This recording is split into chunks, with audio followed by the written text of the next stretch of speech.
안녕하세요. 식당에 대한 모든 썰을 풀어보는 시간, 식당 썰 전에 썰맨입니다. 반가.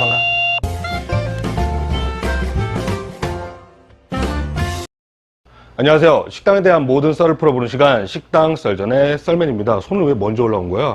오늘도 이렇게 주방에서 또 촬영을 시작했습니다. 약속한 대로 반찬 만드는 영상 또 소개시켜 드리려고 해요. 10가지 반찬들 그 중에 한 가지를 올렸기 때문에 9가지 반찬이 남았는데요. 오늘은 좀 더 간단한 반찬입니다. 오늘 제가 여러분들에게 소개해드릴 반찬은 바로 이겁니다. 오뎅볶음 싫어하시는 분들 거의 없으시죠? 여러분들은 오뎅볶음 하면 어떤 맛이 생각나시나요?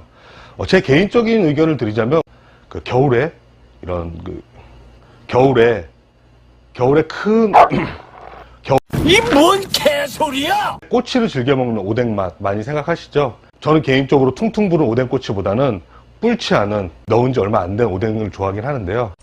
돼지 같은 놈! 반찬을 만들 때도 상상을 하시고 만드시면 좋을 것 같아요. 오뎅을 먹었을 때 이런 느낌이 왔으면 좋겠다. 오뎅을 이렇게 먹으면 참 맛있겠다. 도대체 얼마나 처먹는 게야? 이러한 상상들을 조합해서 반찬에다가 응용을 하게 되면 훨씬 더 좋은 결과물을 얻을 수가 있거든요. 한국 말로는 어묵인데 오뎅이라고 제가 사용을 하겠습니다. 해정어묵입니다. 약 2년 동안 업소용 오뎅입니다. 이 오뎅 저 오뎅 2.5kg 정도, 약 수십 종류의 오뎅을 획기적인 가격입니다. 5,000원 초반대입니다.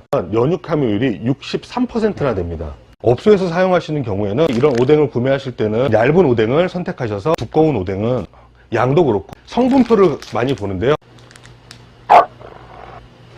아이고, 이렇게 부끄러울 때가 있는가? 큰 비용을 들이지 않고서 이렇게 많은 반찬을 내줄 수 있다라는 것을 증빙하고 있는 거기 때문에 여러분들도 이런 부분들 각자 또 상황에서 많이 연구하셔서 저보다 더 좋은 방향으로 나아가길 바랍니다.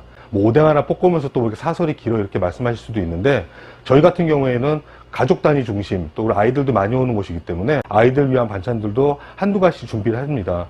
이렇게 배려를 하는 것과 배려를 하지 않는 것에서는 나중에 업장을 찾아오시는 분들의 이런 선택폭에 있어서 조금 더 선택을 받을 수 있는 확률이 높아진다는 것도 꼭 명심하세요. 그런 부분들이 아무것도 아닌 것 같아도 여러분 업장에 굉장히 도움이 된다는 거죠. 쉽게 생각해서 가족들 모임이라 아이를 데리고 왔는데 반찬 하나가 다 매운 거라든지 짠 거라든지 먹을 게 하나도 없다라고 하면 사실 그 업장을 아이들 데리고 갈 수 있는 확률이 조금 더 적어지잖아요. 그런 부분에서 메인이나 사이드, 반찬까지 생각을 해보시고 구성을 하셔야 된다는 겁니다. 그러니까 제 얘기가 서론이 길었다고 생각하지 마시고 굉장히 좋은 키포인트를 알려드렸다는 것을 말씀드리고 싶어요. 모든 업장들이 메인을 줄이고 반찬을 줄이려고 합니다. 그럼 우리 업장 같은 경우에는 반찬을 조금 더 늘리고 좀 더 대접해 보세요. 나에게 소중한 사람이 왔다는 마음으로 한번 대접해 보세요. 그러면 그 손님이 분명히 또 오시게 되고 또 다른 분을 데리고 오시고 중요한 일이 있을 때 그 집으로 오게 됩니다. 제 말을 안 믿을 수도 있겠지만 저희 업장에 오시는 분들이 다 그래요. 맛은 그냥 기본 이상 하는 것 같은데 이 집에 오면 뭔가 돈을 벌고 가는 느낌이 있다라는 거죠. 저희 업장에 대한 솔직한 고객평들 제가 말씀드리는 거예요. 완벽하게 맛집이다, 정말 맛있어서 이 집안이 많이, 그 정도는 아니에요. 이 모든 것들을 골고루 갖춰서 경쟁력을 제가 만들어 놓은 거죠. 그 경쟁력을 만들어 놓으면 소비자 인식에는 딱 이렇게 되는 거죠. 내가 10,000원을 냈는데 이 집은 나한테 11,000원어치, 12,000원어치를 주는구나 라는 느낌을 심어주시면 되는 겁니다. 그런데 그게 원가율 싸움에서 굉장히 크게 드느냐? 제가 말씀드렸죠. 참모를 뽑지 않으면 모든 것을 해결할 수 있는 방법이거든요. 지금부터라도 썰맨과 함께 이 반찬 만드는 과정 배워나가면 특별한 건 없어도 이렇게 만들면 되는구나 쉽구나라는 팁 정도 얻으시고 여러분들의 업장에 적용해 보시라는 거죠. 효과가 있나 없나.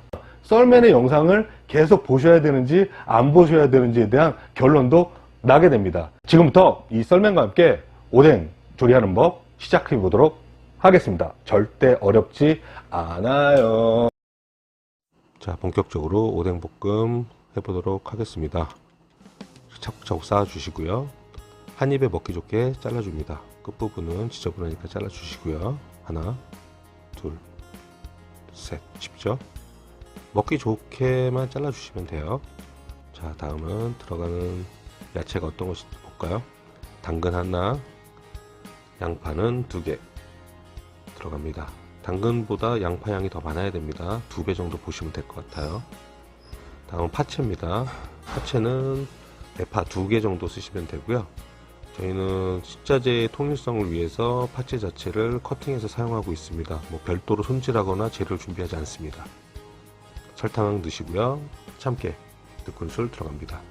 팬에 식용유 들려주시고 이제 달궈야겠죠. 그러기 전에 이제 우동 다시입니다. 간장 대용으로 사용하고 있고요. 감칠맛이 정말 배가 됩니다. 이것은 굴소스예요. 70.2% 고용분을 갖고 있는 건 청정원 굴소스밖에 없어요. 참고하세요. 광고나 이런 거 받은 거 아닙니다. 자, 저희는 화덕이 있어서 화덕에다가 이렇게 식용유 넣고 가열을 하게 됩니다. 우동의 기스 넣으시고요. 간장 대용으로 사용한다고 말씀드렸죠. 다음은 굴소스 2큰술 들어갑니다. 너무 많이 태우시면 안 돼요. 살짝만 볶아주시고요. 간장 향이 노릇노릇하게 올라날 때 다시 오뎅을 넣습니다. 이게 비법입니다. 약간의 노릇한 냄새가 배어줘야지 좋습니다. 자, 저희는 화덕이 있다고 말씀드렸죠. 오케이 해서 오뎅을 볶아냅니다. 볶으실 때는 골고루 볶아주셔야 되고요. 너무 어설프게 볶아지게 되면 오뎅이 중간에 쉬는 경우가 많아요. 그러니까 최대한 바짝 볶으셔야 됩니다. 최소한 80도 이상은 올려주셔야 돼요. 안 그러면 오후 되면 반찬이 밭에서 쉬는 경우가 많아요. 꼭 이 점 유의하셔서 조리하시기 바랍니다. 자, 4배속으로 넘어갑니다. 점점 노릇노릇해지고 있죠. 뭐 특별하게 기술은 없어요. 간택기 사용하시는 분들은 그냥 주걱으로 간택기 위에서 그냥 볶아주셔도 됩니다. 휘휘 말이죠. 자, 거의 다 중간 정도 볶아졌네요. 자, 야채 넣습니다. 말씀드렸죠? 양파 2개, 당근 하나, 대파 2개.